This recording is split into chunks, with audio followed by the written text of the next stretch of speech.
Hello students, I am Deepak Vijay. This video is on logarithm. ये part 2 है logarithm का। इसमें हम लोग जो प्रीवियस पार्ट में हमने जितने भी फॉर्मूले पढ़े हैं लॉगरिथम के, जितने भी मेथड्स और जो भी हमने स्ट्रेटजीज प्लान किए लॉगरिथम को क्वेश्चंस को सॉल्व करने के लिए, वो सारी की सारी प्रैक्टिस करने वाले हैं क्वेश्चंस के थ्रू। कुछ अच्छे एग्जांपल्स हम लोग इस वीडियो में देखेंगे, तो आप लोग साथ के साथ उनको प्रैक्टिस करते जाइएगा। पहला क्वेश्चन इस वीडियो का है कि आपको इस कॉम्प्लिकेटेड सी एक्सप्रेशन की वैल्यू निकालने के लिए दिया गया है। तो आप ट्राई कीजिए, देखिए किस तरह से क्वेश्चन को सॉल्व किया जा सकता है।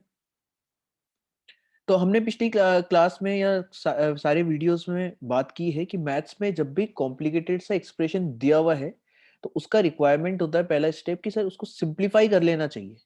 यहाँ पर सिंप्लीफाई करने के लिए देखिए, प्रॉपर्टीज ऑफ लॉगरिथम तो काम आएगी आएगी और बेसिक मैथमेटिक्स के फंडे भी काम आएंगे। जैसे फर्स्ट एक्सप्रेशन को देखा जाए, इसको अलग से हम सिंप्लीफाई करने की कोशिश करते हैं। तो यहाँ पर हमारा लॉगरिथम का एक प्रॉपर्टी यूज होता हुआ दिख रहा है जो हमने पिछले पार्ट में करा है। आपको पिछला पार्ट एकदम ढंग से देख लेना चाहिए कि यदि कभी 1/a⁴ हो लॉग में, तो फिर हम बोल सकते हैं कि किसके इक्वल हो जाता है, log a⁴ b के इक्वल हो जाता है। यदि ये प्रॉपर्टी हमको समझ में आती है तो यहाँ पर इसको लिखा जा सकता है 5 की पावर में log 2⁵ लिखा जा सकता है। ठीक है, क्योंकि मैंने 1/2 और 1/5 जो था यहाँ पर उसको दोनों को रेसिप्रोकल करके लिखना अलाउड है यूजिंग द प्रॉपर्टी दिस। तो ये लिखा जा सकता है और ये लिखा जा सकता है। तो देखिए प्रॉपर्टी जो हमने लिखी है कि यदि ये नंबर और ये नंबर सेम हो जाता है तो हमारा आंसर जो है डायरेक्टली 2 आ जाएगा इस केस में। या फिर इसको हम बेसिक प्रॉपर्टी 5 से भी देखें तो भी हम बोल सकते हैं कि सर इंटरचेंज किया जा सकता है 2 और 5 को। यदि 2 और 5 को इंटरचेंज कर लोगे तो ये आ जाएगा 2 की पावर में log 5⁵ हो जाएगा। और log 5⁵ होता है 1। इसका मतलब ये पूरा का पूरा हो गया है 2 की पावर 1 विच इज 2। तो पहला टर्म तो हमने सिंप्लीफाई करके रख लिया, इसका वैल्यू तो 2 आ रहा है। अब बात है सेकंड टर्म और थर्ड टर्म को सिंप्लीफाई करने की। तो देखिए थर्ड टर्म को भी इसी तरीके से सिंप्लीफाई कर सकते हैं, इसी प्रॉपर्टी को यूज करते हुए। भैया हमेशा के लिए हैबिट बना के चलना पड़ेगा कि जब भी रेसिप्रोकल्स दिए हुए हैं तो हम मैथ्स में हमेशा डिनोमिनेटर्स, फ्रैक्शंस, इन सब के खिलाफ रहते हैं। तो यहाँ पर 1/a और 1/b टाइप का फॉर्मेट है, तो हम कोशिश करते हैं कि सर इसमें ये रेसिप्रोकल्स हटा दें, तो हटाया जा सकता है। थर्ड टर्म को सिंप्लीफाई इजीली किया जा सकता है। इसको लिख सकते हैं 10 प्लस 2√21 और टू द बेस 2 हो जाएगा। यहाँ पर ये लिखा जा सकता है। देखिए यहाँ पर ये इस तरह से प्रॉपर्टी यूज करके लिखा जा सकता है। हालांकि बहुत ज्यादा अभी तक सिंप्लीफाई नहीं हुआ है, इसका वैल्यू हम डायरेक्टली नहीं बता सकते, लेकिन एटलीस्ट जो गिवन एक्सप्रेशन था उससे तो हमने इसको सिंप्लीफाई कर दिया। अब यहाँ पर भी यदि सिंप्लीफाई करने की बात चले तो ये क्या आप इसको रेसिप्रोकल करना चाहोगे? यदि इसको रेसिप्रोकल करोगे तो इसको भी रेसिप्रोकल करना पड़ेगा। तो एक जगह डिनोमिनेटर को सिंप्लीफाई करने के लिए चले और पता चला कि दूसरी जगह वो कॉम्प्लिकेटेड हो गया, तो ऐसा तो नहीं करेंगे। इसका मतलब क्या किया जाना चाहिए कि यहाँ पर अंडर रूट को डिनोमिनेटर से हटाना भी जरूरी है। तो इसको रैशनलाइज करने का सोचना चाहिए। ये जो टर्म है इसको रैशनलाइज कर लेने का सोचना चाहिए। और रैशनलाइज करने के लिए क्या करते हैं कि जो भी डिनोमिनेटर है उसके कॉन्जुगेट से मल्टीप्लाई करते हैं। कॉन्जुगेट का मतलब क्या होता है कि यदि a प्लस बी है तो इसका कॉन्जुगेट क्या होगा, a माइनस बी। इसका मतलब √7 माइनस √3। इससे हम लोगों को मल्टीप्लाई एंड डिवाइड करने का ठानना चाहिए। तो देखिए फर्स्ट टर्म को तो मैंने सिंप्लीफाई कर ही लिया था, हमने इसको टुकड़ों में सॉल्व करने का सोचा है। तो फर्स्ट टर्म को सिंप्लीफाई करने के लिए तो प्रॉपर्टी यूज की और इसको 1/2 टू द बेस 1/5 था, उसको 2 टू द बेस 5 लिखा और फिर से प्रॉपर्टी लगाई रिप्लेसमेंट, ये आपका इंटरचेंज वाली। तो आपका आंसर 2 आ गया पहले पार्ट का। तो सेकंड पार्ट को सिंप्लीफाई करने के लिए रैशनलाइज करने का ठाना है। रैशनलाइज कर लेते हैं, इसको रैशनलाइज करेंगे तो देखिए नीचे तो a plus B into A minus B create हो रहा है जो कि होता है a² माइनस b²। तो √7 का स्क्वायर माइनस √3 का स्क्वायर बनते हुए दिख रहा है। और ये सिंप्लीफाई करोगे तो कितना आ रहा है, 4 आ रहा है। 4 आ जा रहा है। इसका मतलब ये पूरा जो डिनोमिनेटर है ये तो कैंसिल हो गया इस 4 के साथ में। तो आपका सिंप्लीफाइड एक्सप्रेशन क्या बचेगा, वो बच गया है इस तरीके से। देखिए यदि अपन 4 से 4 कैंसिल करेंगे तो आपका सिंप्लीफाइड जो एक्सप्रेशन बचेगा वो आ जाएगा फाइनली, ये इस तरह से कुछ बनते हुए दिखाई देता है, राइट। अब लेकिन प्रॉब्लम ये है कि थर्ड टर्म को भी सिंप्लीफाई हमने करने का जो डिसाइड कर लिया था कि सर इसको भी रेसिप्रोकल करके यहाँ पर बेस 2 बन जाता है। तो यहाँ पर देखिए बेस √2 है, वहां पर बेस 2 है। तो लॉगरिथम में इस बात का बड़ा इंपॉर्टेंट रोल रहता है कि बेस सब जगह सेम रहना चाहिए, तभी तो हमारी प्रॉपर्टी 1 एंड प्रॉपर्टी 2 लगती है, एडिशन और सब्ट्रैक्शन वाली। तो बेस सेम बनाने की कोशिश करते हैं। तो सोचिए यहाँ पर √2 है, यदि मैं इसको 2 बना लूं तो दोनों जगह बेस सेम हो जाएगा सेकंड और थर्ड टर्म में। तो रूट 2 को 2 बनाने के लिए इसका स्क्वायर किया जा सकता है। अच्छा, अब क्या ये लॉगरिथम में इस तरह की फैसिलिटी है स्क्वायर करने की? तो बिल्कुल हमने पढ़ी हुई है कि log a to the base b, कभी ये लिखा हुआ हो तो इसको क्या लिखा जा सकता है? log a square to the base b square लिखा जा सकता है। कि हमने ये बात की है कि कभी भी यदि log a to the base b हो लॉगरिथम में, तो आप दोनों जो नंबर और बेस है उन पर सेम पावर कोई सी भी अप्लाई कर सकते हो। ये प्रॉपर्टी हमने लिखी थी कि a की power n to the base b की पावर n लिखा जा सकता है। तो इसी का एक स्पेशल केस यूज कर रहा हूँ कि स्क्वायरिंग करना भी अलाउड है। स्क्वायरिंग करेंगे तो आप देखिए नीचे log रूट टू का तो स्क्वायर किया तो 2 आ गया, और इस पूरे टर्म का स्क्वायरिंग करेंगे तो क्या आ जाएगा? a माइनस बी के होल स्क्वायर का फॉर्मूला बनते हुए दिखेगा। a माइनस बी के होल स्क्वायर से आपको खोलना पड़ेगा इसको पूरा स्क्वायर को। तो ये इस तरह से प्रोसीड किया जा सकता है। बेस सेम बना दिया गया है, बेस सेम बना दे रहे हैं। तो देखिए आगे यदि इसमें बढ़ेंगे हम, तो ये एक्सप्रेशन बन जाएगा आपका इस तरह का कुछ, ठीक है। और इसका स्क्वायरिंग खोलूं तो a माइनस बी का होल स्क्वायर होता है a square plus B square minus 2ab। तो ये सिंप्लीफाइड एक्सप्रेशन हमें मिल रहा है यहाँ पर। तो सेकंड टर्म को भी देखो मैंने पूरा सिंप्लीफाई कर लिया। फर्स्ट टर्म ऑलरेडी हम आंसर ही निकाल चुके हैं, थर्ड टर्म को भी ये सिंप्लीफाई करके हमने रख लिया है। थर्ड टर्म हमने बात कर ली है कि ये reciprocal 1/a to the base 1/b है, तो उसको a to the base b लिखा जा सकता है। अब बारी बारी से तीनों एक्सप्रेशंस की वैल्यूज ओरिजिनल क्वेश्चन में रख देते हैं जो हमने सिंप्लीफाई किया है। ये सेकंड टर्म का सिंप्लीफाइड फॉर्म है, ये थर्ड टर्म का सिंप्लीफाइड फॉर्म है, और फर्स्ट टर्म तो ऑलरेडी हम आंसर निकाल चुके हैं, वो आपका आ गया था 2। तो यहाँ देखिएगा इस तरह का एक्सप्रेशन बनते हुए दिख रहा है। हम सेकंड या ये टर्म और फर्स्ट टर्म को रिप्लेस करेंगे। तो देखो यहाँ पर मैंने प्रॉपर्टी यूज कर ली है क्योंकि बेस सेम है लॉगरिथम का। तो हम जानते हैं कि log m to the base a और log n to the base a होता है, तो इसको ऐड करना अलाउड है। इसको लिखा जा सकता है कितना? log mn to the base log mn to the base a लिखा जा सकता है, मतलब नंबर आपस में मल्टीप्लाई हो जाते हैं। तो देखिए यहाँ पर ये m है, ये पूरा का पूरा n है। तो जब मैं प्रॉपर्टी 1 यूज करूंगा इसमें, ये जो प्रॉपर्टी है एडिशन वाली ये यूज करूंगा, तो ये बन गया log mn to the base a। और फिर से देखिए ये दोनों मल्टीप्लाई यदि आप करोगे तो मैथ से इसी तरह से इंटरेस्टिंग चीज है भाई।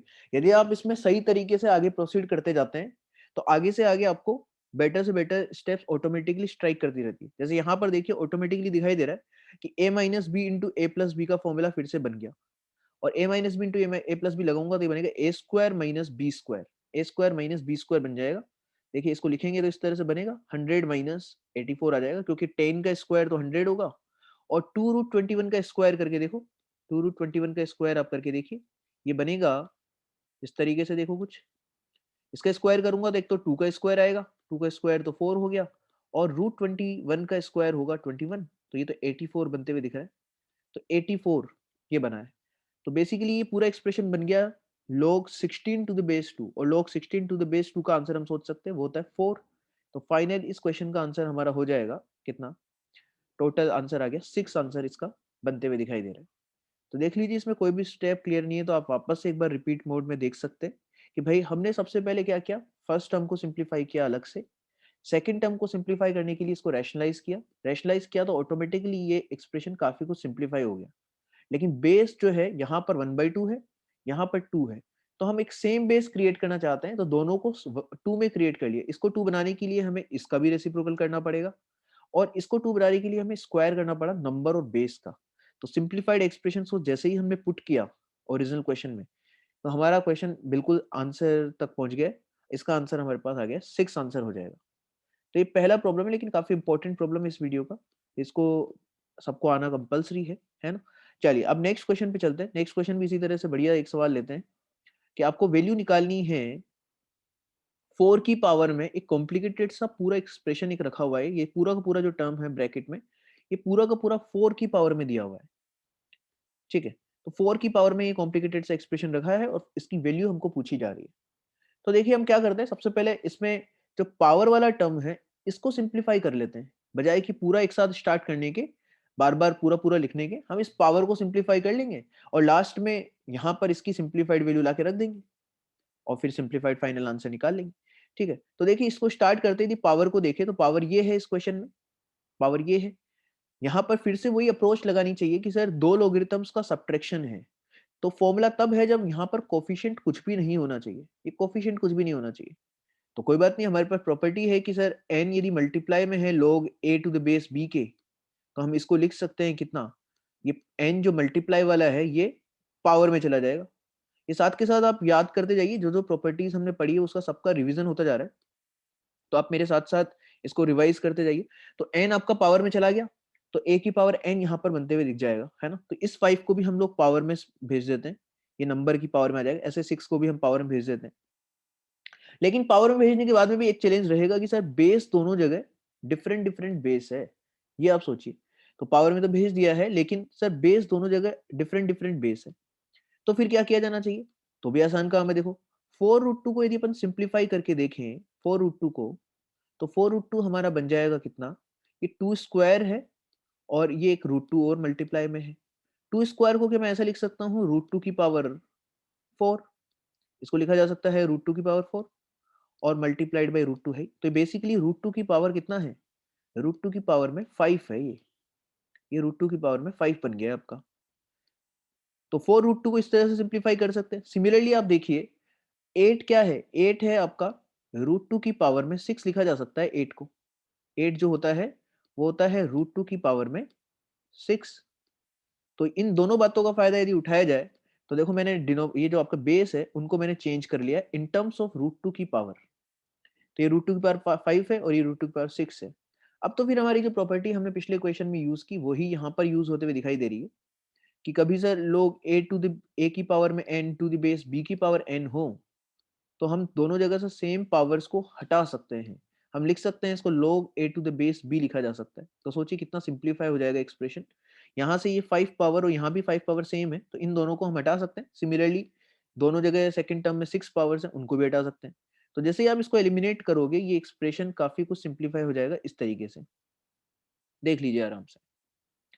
अब दोनों जगह बेस सेम है, बेस सेम है तो मेरा कुछ बताने जैसा बचा नहीं है कि सर बेस सेम है, तो फिर आसान काम है, प्रॉपर्टी सेकंड लग जाएगी। यहाँ पर प्रॉपर्टी सेकंड लगाओगे तो ये जो टर्म है दोनों आपस में क्या आ जाएंगे, डिवीजन में। नंबर्स आपस में डिवीजन में आ जाते हैं, तो यहाँ पर प्रॉपर्टी सेकंड जैसे अप्लाई करेंगे ये एक्सप्रेशन इस तरह से बन जाएगा।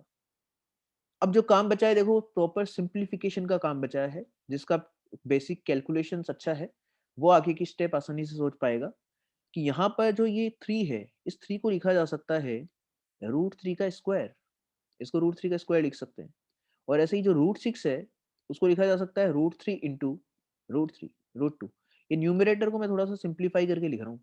न्यूमरेटर में 3 है, उसको √3 का स्क्वायर लिख सकते हैं, √6 को √3 इंटू √2 में ब्रेक कर सकते हैं। बेसिक सा काम कर रहे हैं एकदम। तो यहाँ देखिए √3 कॉमन आते हुए दिख रहा है, तो न्यूमरेटर को हमने फैक्टराइज कर लिया है। न्यूमरेटर को लिखा जा सकता है √3 मल्टीप्लाइड बाई √3 माइनस √2, ये लिखा जा सकता है।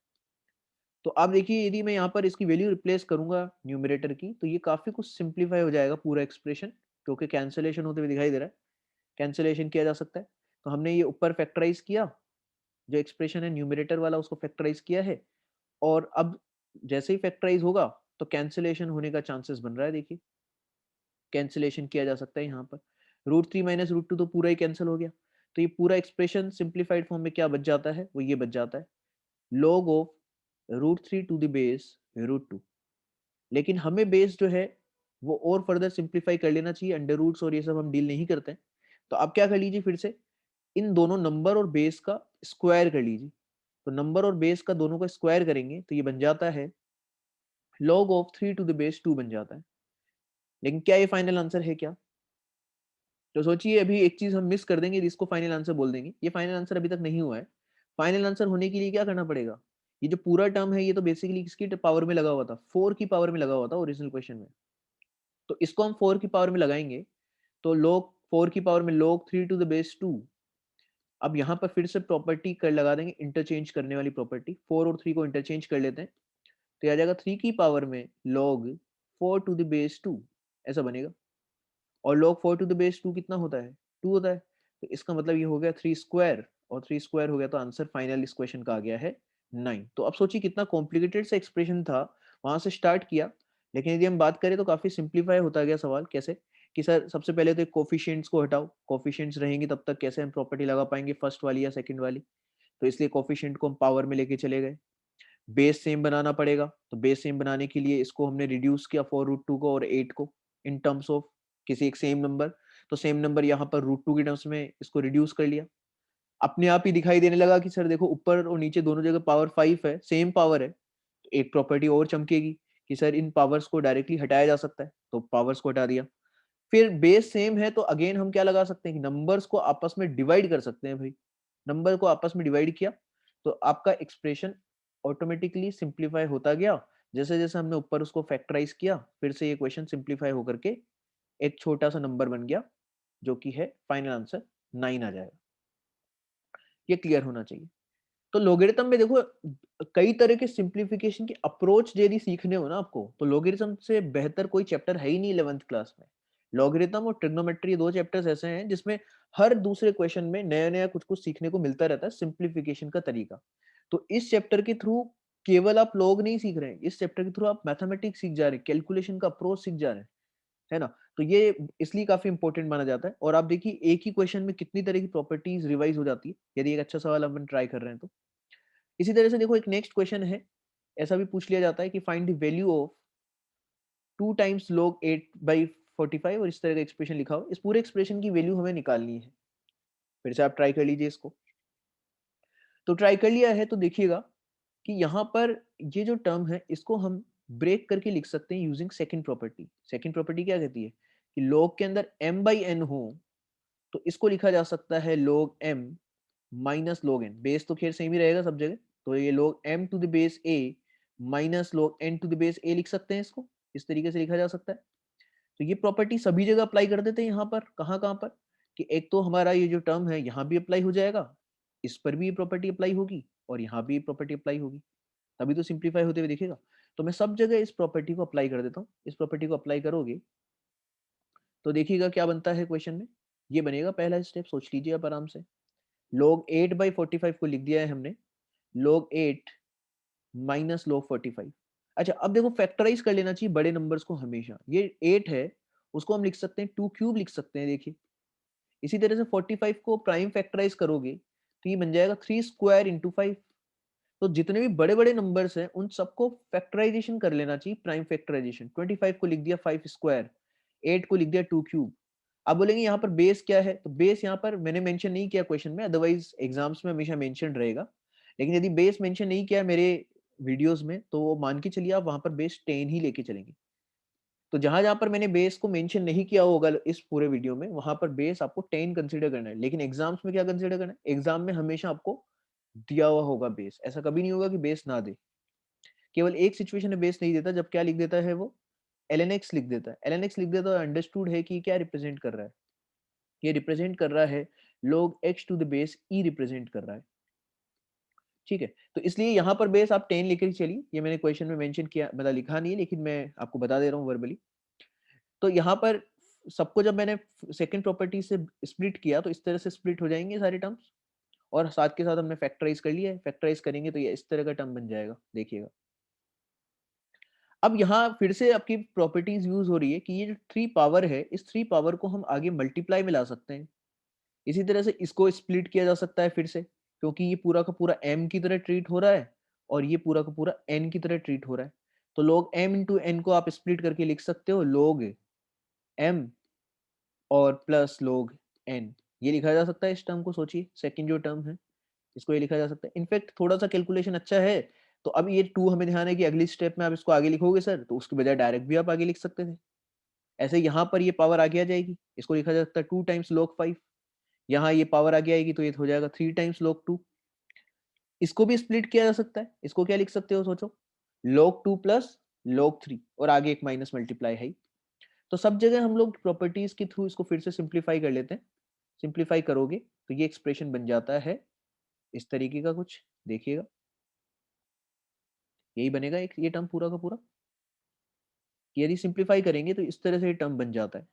अब जो चीज बार बार रिपीट करती है मैथ्स में, मेरा अप्रोच उनके लिए बड़ा क्लियर है। वैसे तो आप थोड़ा सा खुद डायरेक्ट भी कर लोगे तो भी हो जाएगा, लेकिन इन जनरल एक हैबिट बना के चलना चाहिए कि जो चीज बार बार रिपीट करे, तो कैलकुलेशन आसान करने के लिए, इस क्वेश्चन में इतना जरूरत नहीं था लेकिन आगे के लिए आपको हैबिट बनाना चाहिए, इसलिए मैं इसको यहीं पे कवर करते हुए चल रहा हूँ कि log 2 को हम को एक नया नाम दे देते हैं स्मॉल ए, क्योंकि इतना बड़ा सारा टर्म लिखेंगे उसके बजाय इसको स्मॉल ए नाम दे देते हैं।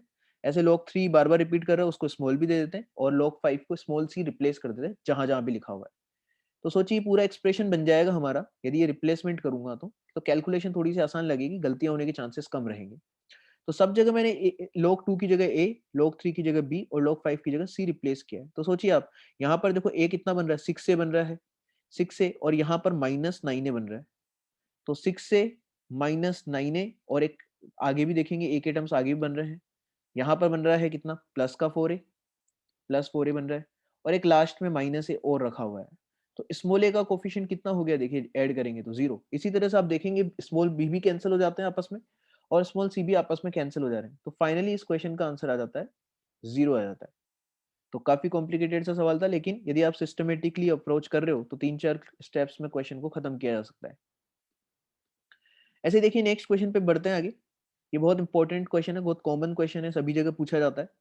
कि आपको एक प्रूविंग का सवाल दे देते हैं कि यदि x इक्वल टू दिया हुआ है 1 plus log bc to the base a, इसी तरह से कुछ टर्म्स दिए हुए y के लिए और एक टर्म दिया हुआ है आपको z के लिए, ये तीनों टर्म्स दिए हुए हैं और आपको प्रूविंग करना है xy plus yz plus zx equal to xyz prove कर देना है।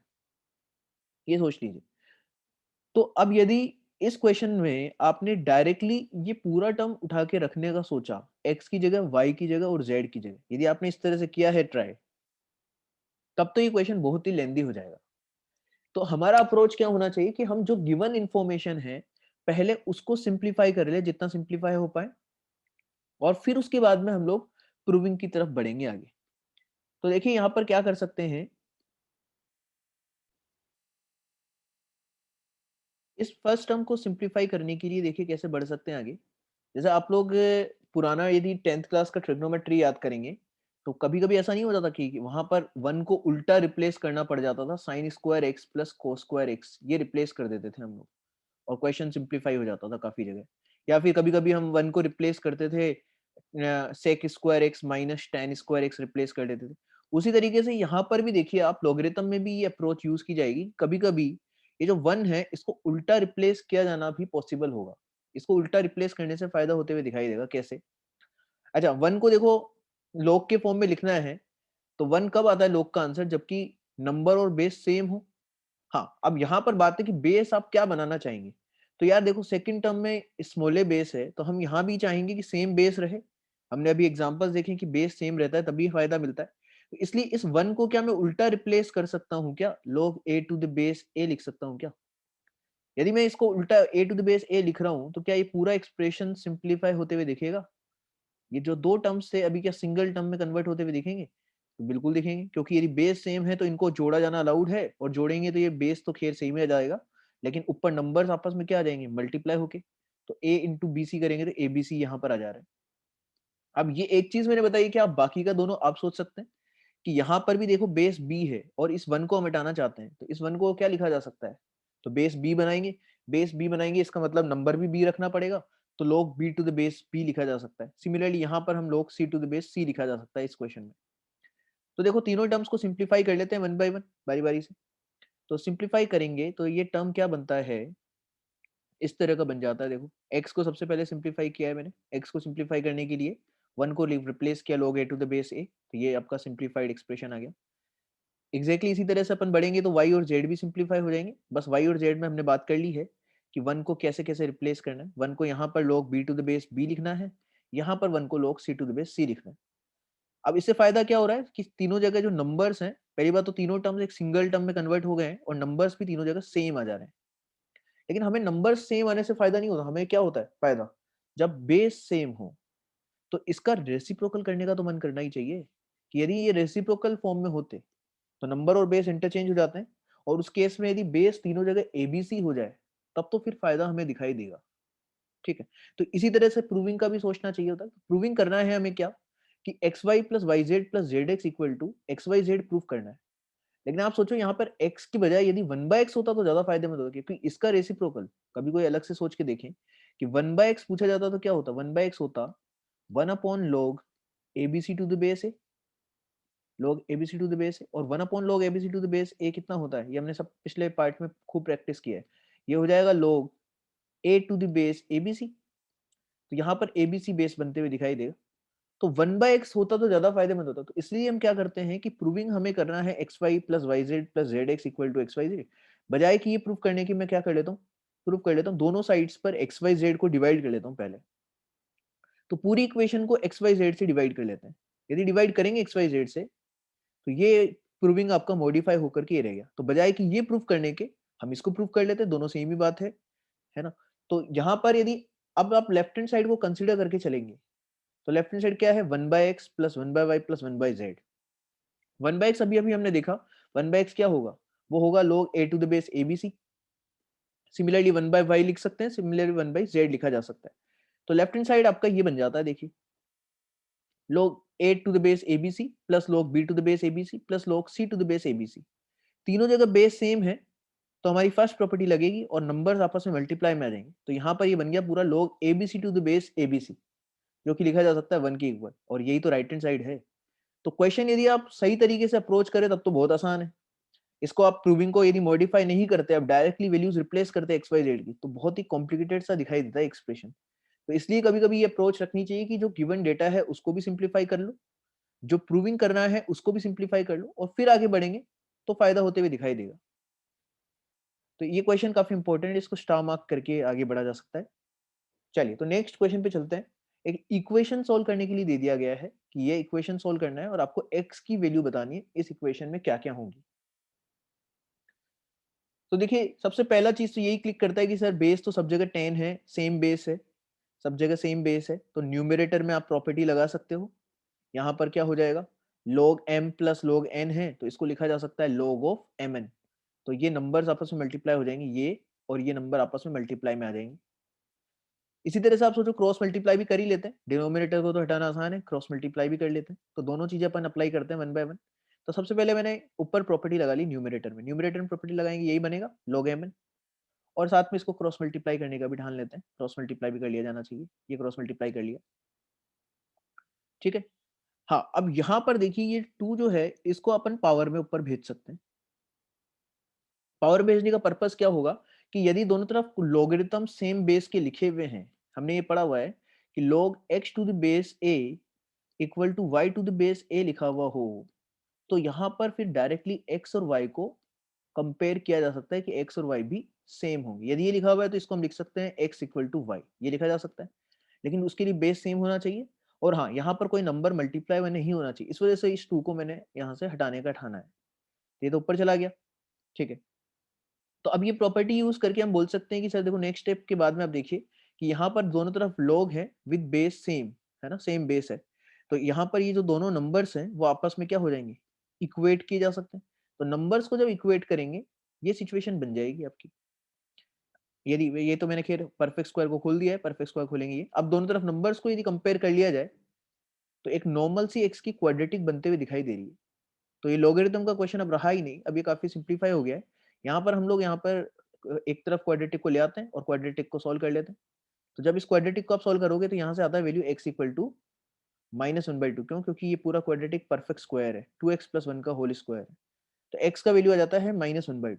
तो क्वेश्चन में यहाँ तक तो लोग काफी लोग बढ़ जाते हैं, लेकिन इसके बाद में भाई काफी इंपॉर्टेंट है ये सवाल अभी भी, कि आप x इक्वल टू -1/2 निकालने के बाद में यदि निश्चिंत हो गए और एकदम डायरेक्टली ये आंसर आपने टिक कर दिया है एग्जाम में, तो ये गलत हो जाएगा। क्योंकि x इक्वल टू -1/2 के लिए एक बार आप वापस से क्वेश्चन को देखिए, क्वेश्चन क्या था, क्वेश्चन ये था। इस क्वेश्चन का सॉल्यूशन हमें निकालना था x की वैल्यू जो कि इस इक्वेशन को सेटिस्फाई करेगी। आप सोचिए कि देखिए कि यदि x की जगह -1/2 रख दिया, यहाँ पर आप रख पाओगे क्या x की जगह -1/2? यदि x की जगह -1/2 रख दिया तो डिनोमिनेटर में log के आगे क्या आ जाएगा, नेगेटिव नंबर। तो ओरिजिनल क्वेश्चन का तो ध्यान रखना पड़ेगा ना, कि ओरिजिनल क्वेश्चन x का ऐसा वैल्यू तो हम नहीं बता देंगे ना जिसके लिए ओरिजिनल क्वेश्चन नॉट डिफाइंड हो जाए। तो यहाँ पर x इक्वल टू -1/2 के लिए गिवन क्वेश्चन, ये जो टर्म है ये नॉट डिफाइंड हो जाएगा डिनोमिनेटर। तो इसका मतलब x की वैल्यू -1/2 क्या करनी पड़ेगी, हमें रिजेक्ट करनी पड़ेगी। तो ये सबसे इंपॉर्टेंट स्टेप, इसकी लास्ट स्टेप ही है कि x इक्वल टू -1/2 आपका रिजेक्ट हो जाता है, क्योंकि ओरिजिनल क्वेश्चन में x की जगह -1/2 रखना अलाउड है ही नहीं। तो इसका मतलब फाइनल आंसर होगा आपका x बिलोंग्स टू 5, कि इस क्वेश्चन का कोई भी आंसर नहीं आ रहा है, x belongs to 5 will be final answer, ठीक है। इसी तरह से नेक्स्ट एक और इक्वेशन सॉल्व करने के लिए देता हूँ कि आपको ये सॉल्व करना है इक्वेशन और आपको x की वैल्यूज फाइंड आउट करनी है। इस बार इसमें एक्सपोनेंशियल फंक्शंस भी दिख रहे हैं, 4 की पावर x, 2 की पावर x, इन सबको क्या बोलते हैं? Exponential function. तो एक्सपोनेंशियल फंक्शंस वाले लॉगरिथम में बहुत क्वेश्चंस पूछे जाते हैं, तो इसको भी ट्राई कर लेते हैं। तो देखिए इनको कैसे प्रोसीड किया जाता है कि सबसे पहले सिंप्लीफाई किया जाना चाहिए क्वेश्चन को।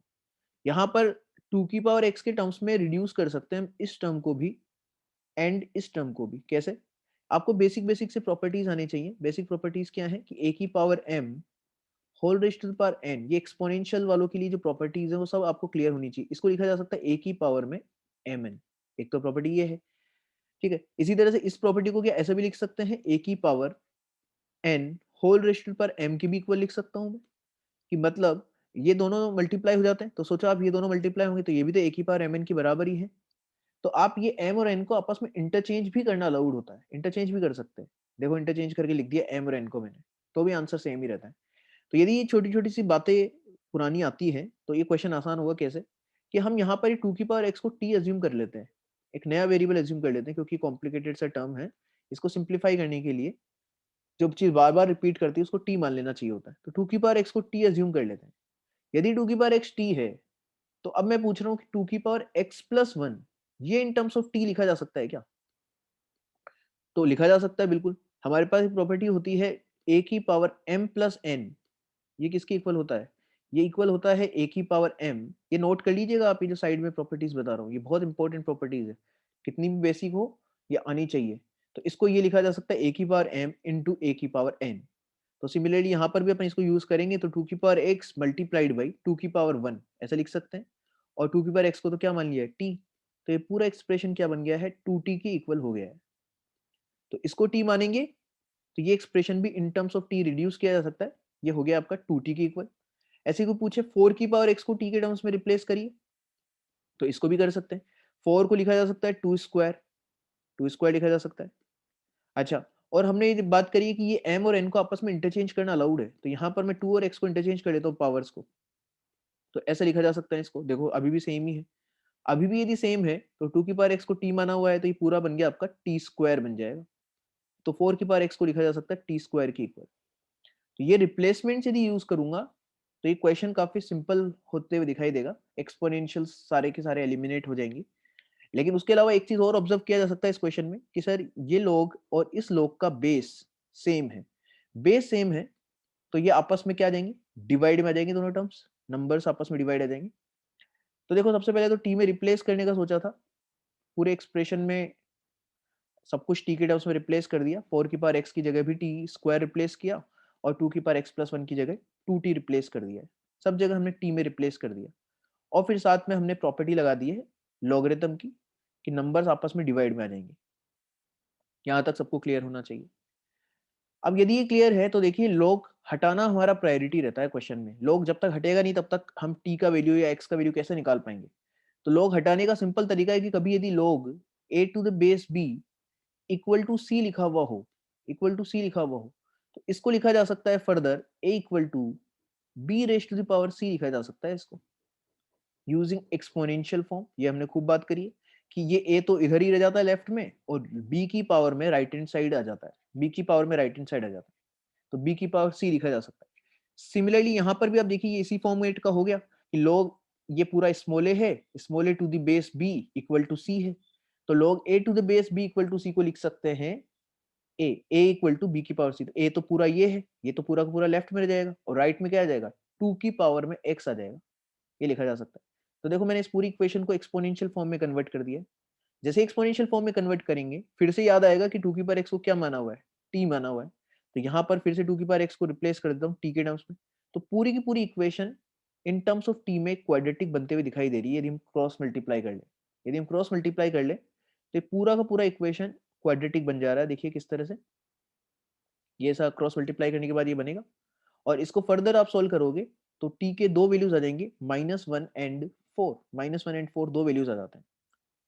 लेकिन हमने t किसको माना हुआ है, t माना हुआ है 2 की पावर x को। तो 2 की पावर x तो हमेशा ही क्या होता है, पॉजिटिव। इसका आंसर कभी भी नेगेटिव हो ही नहीं सकता, ये तो हमेशा 0 से बड़ा है। तो क्या -1 आंसर हो पाएगा t का? तो t का वैल्यू -1 तो हो नहीं सकता। तो इसका मतलब 2 की पावर x का केवल एक आंसर आया है विच इज 4।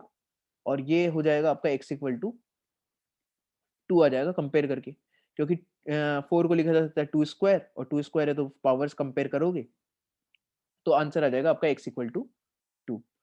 हाँ, लेकिन जो भी आंसर आता है उसको हम ओरिजिनल क्वेश्चन में देखते हैं कि वो रखा जा सकता है कि नहीं रखा जा सकता। आप यहाँ पे रख के देखेंगे, कहीं पर भी कोई नॉट डिफाइंड बनते हुए नहीं दिखाई दे रहा है टर्म, इसका मतलब x इक्वल टू 2 हमारा फाइनल आंसर हो जाएगा इस क्वेश्चन का। तो ये किया जा सकता है। अभी इसी तरह से नेक्स्ट क्वेश्चन पे चलते हैं। नेक्स्ट क्वेश्चन है कि आपको ये इक्वेशन दे रखी है जिसमें लॉग का जो बेस है वो सब जगह 10 है। मैंने जैसा मेंशन कर रखा है कि जब भी मैं बेस नहीं दिख रहा हूँ इसका मतलब आप मानेंगे बेस 10 है मेरे वीडियोस पे। एग्जाम में नहीं, एग्जाम में हमेशा लिखा हुआ रहेगा, तो एग्जाम का हम टेंशन नहीं लेंगे, एग्जाम में हमेशा आपको बेस क्लियरली मेंशन रहेगा। तो ये टर्म है, इसको सिंप्लीफाई करना है। कैसे स्टार्ट किया जाएगा? तो वही अप्रोच है हमारा कि सबसे पहले तो एक्सपोनेंशियल्स को सिंप्लीफाई कर लेना चाहिए कि कभी ए की पावर में m प्लस n हो, तो ये हमने अभी बात करी, इसको लिखा जा सकता है सर a की power m multiplied by a की पावर n। बेसिक्स अच्छे हो ना, यदि मैथ्स में कैलकुलेशन अच्छा हो तो फिर चैप्टर कोई सा भी आपको ज्यादा डिफिकल्टी आती ही नहीं है सिंप्लीफाई करने में किसी भी टर्म को। ये सब बेसिक्स हैं, बेसिक्स अच्छे होने चाहिए। तो यदि आपको ये सब छोटी छोटी बातें आती हैं तो फिर तो ये क्वेश्चन में मेरे को कुछ एक्स्ट्रा बताना ही नहीं पड़ता, ये काफी कुछ सिंप्लीफाई डायरेक्ट भी कर सकते हैं। कैसे? अब यहाँ पर ये क्यों याद आया कि देखिए आप, यदि ये 3 की पावर में दो टर्म्स का सब्ट्रैक्शन है ना, एक टर्म ये है m माइनस n, तो इसको क्या लिखा जा सकता है फर्दर? इसको लिख सकते हैं 3 की पावर में log x अपॉन 3 की पावर में 1। ऐसा लिख सकता हूँ क्या? सोच लो, using this property, using this property कि मैंने इस पूरे टर्म को लिखा है 3 की पावर log x अपॉन 3 की पावर 1।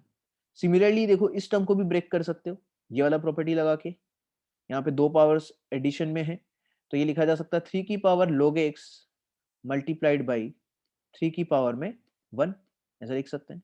और इसी तरह से इसको भी अपन प्रोसीड कर सकते हैं, इसको लिखा जा सकता है 5 की पावर log x अपॉन 5 की पावर 1। तो सबसे पहले तो ये एक्सपोनेंशियल वाले टर्म्स को सिंप्लीफाई कर लेना चाहिए हमेशा, इनकी जो पावर्स है उनको सिंप्लीफाई करके लिख लेना चाहिए। तो जैसे आप सिंप्लीफाई करके लिखते हैं तो पहला टर्म तो ये आ जाएगा जो मैंने अभी बता ही दिया है पूरा, देख लीजिए। अब यहाँ पर जो चीज बार बार रिपीट करती है, तो मेरा फिक्स फंडा है मैथ्स में सिंप्लीफाई करने का कि जो चीज बार बार रिपीट करती है उस पूरे को ही कुछ मान लेना चाहिए। तो यहाँ पर 3 की पावर log x बार बार रिपीट कर रहा था, तो इसको भी एक नया नाम दे दिया मैंने, क्यों बड़ा बड़ा लिखे, इसको एक नया नाम रिप्लेस कर देना चाहिए। सिमिलरली 5 की पावर log x भी बार बार रिपीट कर रहा है, इसको भी नया नाम रिप्लेस कर देना चाहिए कैपिटल बी। तो दोनों को मैंने कुछ नए नाम दे दिए। तो एक क्वेश्चन अपना क्या दिखाई दे रहा है, अब देखो कितना छोटा सा सवाल दिखाई देगा। तो ये सोल्व करना ज्यादा आसान है कि ये सोल्व करना ज्यादा आसान है? तो ऑफकोर्स ये बात है, कॉन्फिडेंस हमारा इसमें ज्यादा रहेगा। तो सारा खेल कॉन्फिडेंस का है, तो इसलिए हमेशा छोटे छोटे नामों में रिप्लेस कर लेना चाहिए गिवन क्वेश्चन को हमेशा ही। तो जैसे ही मैं यहाँ पर ये रिप्लेस करूंगा, अब तो पूरा बी एक तरफ ले आते हैं, पूरा ए एक तरफ ले जाते हैं, तो ए और बी को एक तरफ ले आते हैं, तो ये बनेगा आपका इस तरीके से कुछ। और इसको ऐड वगैरह करोगे एलसीएम तो आपको लेना पड़ेगा, तो left hand side right hand side इस तरह से सिंप्लीफाई होते हुए दिखाई देगी। देखिए ये, तो अब मैं क्या करता हूँ, पूरा बी और ए एक तरफ ले आता हूँ, कॉन्स्टेंट पूरा एक तरफ ले जाता हूँ। तो जब मैं बी बाई ए की वैल्यू निकालूंगा यहाँ से, तो सिंप्लीफाई करके आप निकालिए, वो आ रहा है 25/9। कैलकुलेशन मुझसे नहीं, ये तो आपको करना पड़ेगा, मल्टीप्लाई डिवाइड वाला काम। तो बी किसको माना था? बी माना हुआ है 5 की पावर log x, ए माना हुआ था 3 की पावर log x। इनकी वैल्यूज वापस रिप्लेस कर देते हैं बी और ए की जगह। तो बी और ए की वैल्यू अब अपन वापस रिप्लेस कर देते हैं, रिप्लेस करेंगे तो पूरा क्वेश्चन ये इस तरह का दिखाई दे रहा है। अच्छा, अब लेफ्ट हैंड साइड में देखें तो हम ये बोल सकते हैं कि ए की पावर m अपॉन ए की पावर n अपॉन बी की पावर n ले लेते हैं, बी की पावर m ले लेते हैं। तो क्या इसको लिख सकते हैं a बाई बी की होल पावर m? इसको ये लिखा जा सकता है, बिल्कुल छोटा सा प्रॉपर्टी है। तो यही मैं यहाँ पर यूज करूंगा, तो लेफ्ट हैंड साइड में हम लिख सकते हैं 5/3 की होल पावर log x, 5/3 की होल पावर log x लिखा जा सकता है इसको। और राइट हैंड साइड भी 5/3 का होल स्क्वायर है, तो पावर्स कंपेयर करोगे तो log x का वैल्यू हमारे पास में आ जाएगा 2। तो log x का वैल्यू आ गया है 2, बेस 10 है भाई इसका log x का। तो आप सोचिए इसको फिर से एक्सपोनेंशियल फॉर्म में कन्वर्ट करके हम x की वैल्यू निकाल सकते हैं कि log x to the base 10 ये 2 है। तो x कितना हो जाएगा एक्सपोनेंशियल फॉर्म को यूज करते हुए? x इक्वल टू आ जाएगा 10 स्क्वायर, मतलब 100 आंसर हो गया। तो इस क्वेश्चन का फाइनल आंसर हो जाएगा 100, x इक्वल टू 100। तो छोटे छोटे से बेसिक्स भी काम आए हैं, और साथ में हमारा ये सिंप्लीफाई करने के लिए जो टेक्निक होता है कि कोई एक नया वेरिएबल में रिड्यूस कर देना चाहिए, वो हमने यहाँ पर यूज किया है, देख लीजिए आप आराम से। तो सबसे पहले तो इसको एक्सपोनेंशियल को सिंप्लीफाई किया, फिर जो कॉम्प्लिकेटेड टर्म्स थे उसको छोटा-छोटा नाम दे दिया ताकि कॉन्फिडेंटली क्वेश्चन को सॉल्व कर पाएँ। और यहाँ पर फिर लास्ट में पावर्स को कंपेयर किया तो हमारे पास x की वैल्यू हो जाती है 100। ये किया जा सकता है। नेक्स्ट क्वेश्चन पे चलते हैं। नेक्स्ट क्वेश्चन है, आपको सॉल्व करना है। अगेन एक इक्वेशन ले लेते हैं सॉल्व करने के लिए। ये इक्वेशन सॉल्व करके आपको x की वैल्यूज बतानी है, कितनी होगी, x की क्या वैल्यू आएगी वो बताना है। तो देखिए बेस सब जगह 10 है, लेकिन एक जगह ऐसा टर्म है, आप सॉल्व कर लीजिए इसको पॉज करके। और यदि सॉल्व कर लिया है तो देखो बात करते हैं कि यहाँ पर सब जगह बेस में 10 एक दिखाई दे रहा है log का। इस कोफिशिएंट को हटाना तो हमारे लिए आसान है, इस कोफिशिएंट को तो हम पावर में भेज सकते हैं, तो ये तो हमारे लिए कोई बड़ा काम है नहीं। लेकिन इस वाले x का क्या किया जाए, यहाँ तो log है ही नहीं, तो यहाँ भी हम log क्रिएट कर लेते हैं विद बेस 10। तो सोचिए x की मल्टीप्लाई में 1 तो लिखा हुआ है ही, इस 1 को क्या उल्टा रिप्लेस किया जा सकता है, log 10 रिप्लेस कर सकते हैं क्या? log 10 का ऑफ कोर्स बेस में 10 ले रहा हूँ, तो log 10 टू द बेस 10 कितना होता है, 1 ही तो होता है। तो इसको मैं 1 को उल्टा रिप्लेस कर सकता हूँ log 10। तो सब जगह जो टर्म आपका दिख रहा था लॉगरिथम का टर्म, केवल एक टर्म ऐसा था जहाँ पर log नहीं है, तो मैंने यहाँ भी log क्रिएट कर लिया। ये हमने पहले भी क्वेश्चन में किया है कि उल्टा कभी कभार 1 को रिप्लेस करना पड़ेगा लॉगरिथम के फॉर्म में, तो मैंने इस 1 को रिप्लेस कर लिया है log 10 to the 10 base 10, log 10 to the base 10 में रिप्लेस कर लिया। तो देखो क्वेश्चन किस तरह से सिंप्लीफाई होते हुए दिखेगा। मैंने यहाँ पर जो x इंटू 1 है, इस 1 की जगह रिप्लेस करा है log 10 टू द बेस 10। तो अब इस x को हटाना आसान है, मैंने देखो इस x को तो हटा दिया, इस x को तो 5 की पावर में ले गए यूजिंग द प्रॉपर्टी। ऐसे ही इस x को भी क्या करते हैं, 10 की पावर में ले जाते हैं। और साथ में एक प्रॉपर्टी और यूज होते हुए दिख रही है कि यहाँ पर बेस सेम है दोनों लॉगरिथम का, तो हम बोल सकते हैं कि log of m plus log of n ये होता है log of mn। Base same हो तो नंबर्स आपस में मल्टीप्लाई में जाते हैं, तो log ऑफ mn बन जाएगा ये इस तरीके से, ठीक है। log ऑफ mn बनते हुए दिख रहा है। तो यहाँ ये दोनों नंबर्स आपस में मल्टीप्लाई में आ जाएंगे, 5 की पावर x एंड 6। अरे इसको ऊपर भेज देते हैं। इसको ऊपर भेजेंगे तो लेफ्ट हैंड साइड में भी ये सेम प्रॉपर्टी यूज हो जाएगी, क्योंकि लेफ्ट हैंड साइड में भी दोनों बेस के आ जाएंगे आपके सेम, ठीक है। तो आगे बढ़ते हैं। देखो तो जैसे ही आगे बढ़ेंगे तो मैंने ये पावर को तो 10 के ऊपर शिफ्ट कर दिया है,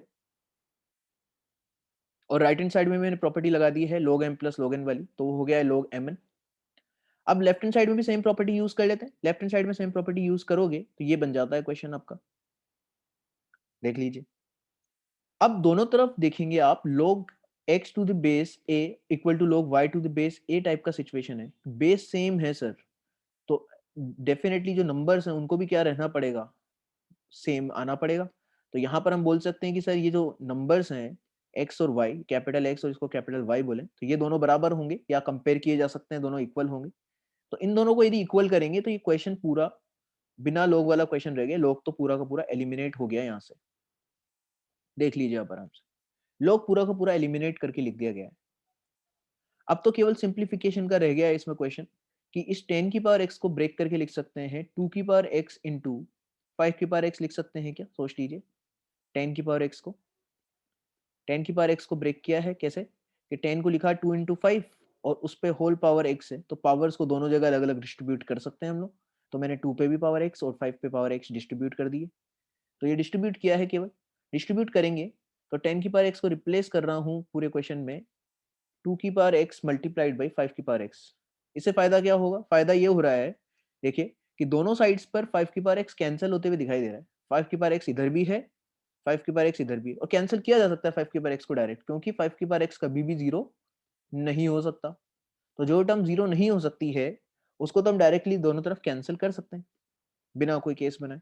तो कैंसिल कर दिया है, कैंसिल करेंगे तो इक्वेशन सिंप्लीफाई होकर के रह जाता है इस तरीके से। तो अभी तो नॉर्मल क्वेश्चन बन गया, जहां पर हमें एक्सपोनेंशियल को एलिमिनेट करने के लिए या फिर उसको सिंप्लीफाई करने के लिए क्या कर लेना चाहिए, 2 की पावर x को t एज्यूम कर लेना चाहिए। 2 की पावर x को t एज्यूम करोगे तो क्वेश्चन क्या रह जाएगा, देखिए 2 की पावर x को t एज्यूम कर लेंगे तो एक नॉर्मल सा क्वाड्रेटिक बन गया है क्वेश्चन। यहाँ से अगेन दो वैल्यूज आ रहे हैं, और ये हमने बात कर रही थी कि 2 की पावर x पॉजिटिव ही होता है, इस वजह से -3 तो क्या हो गया, रिजेक्ट। तो -3 रिजेक्ट हो गया क्योंकि t कभी भी नेगेटिव नहीं हो सकता। तो t इक्वल टू 2 है, इसका मतलब 2 की पावर x का वैल्यू 2 के इक्वल आ गया। तो पावर्स कंपेयर करेंगे अगेन, तो x इक्वल टू कितना आ जाएगा आपका, 1 आ जाएगा। तो लॉगरिथम के आज इस वीडियो में हमने यही सब सीखा है कि कैसे एक कॉम्प्लिकेटेड से एक्सप्रेशन को यदि हम प्रॉपर्टीज क्रिएट करना जानते हैं, डायरेक्टली प्रॉपर्टी लग रही हो ऐसा जरूरी नहीं होता है क्वेश्चंस में, आपको प्रॉपर्टी वहां पर क्रिएट करनी पड़ती है। तो क्रिएट करने के लिए बेस सेम बनाना पड़ता है, कभी कभी कॉम्प्लिकेटेड से टर्म्स को एक सिंपल टर्म में रिप्लेस कर लेना चाहिए होता है। तो ये जो छोटी छोटी बातें हमने इन क्वेश्चंस के थ्रू सीखी है, इनको बहुत अच्छे से रिवाइज कर लो। वीडियो को 4 बार देखना पड़े 4 बार देखो, लेकिन ये सारी बातें एकदम दिमाग में फिट हो जानी चाहिए। यदि आप जेईई की प्रिपरेशन कर रहे हैं, तो प्रिपरेशन का यही तरीका होना चाहिए कि जो भी चीज़ हम पढ़ते जा रहे हैं, वो एकदम फाइनलाइज़ करते चलो, एकदम ऐसा बना के चलो उसको कि उसमें कोई भी छोटी-सी भी कमी नहीं रहनी चाहिए। एकदम परफेक्शन पे चीज़ें होनी चाहिए। तभी जाकर के आईआईटी, जेईई एडवांस या मेंस के एग्ज़ाम्स क्लियर करने का हम सोच सकते हैं, अदरवाइज़ ये छोटे-छोटे से बेसिक्स यदि वीक रह जाएँगे, तो आगे जो आप अच्छे-अच्छे चैप्टर्स के जो वीडियोज़ में आगे लाने वाला हूँ, उन सब में फिर कमांड नहीं बना पाएँगे। उन सब में ये बेसिक्स बहुत ज़्यादा काम आते हैं, ठीक है? तो ये सब वीडियोज़ आप ढंग से देखिए और इसी तरह से फ़ॉलो करते चलिए। Thank you so much.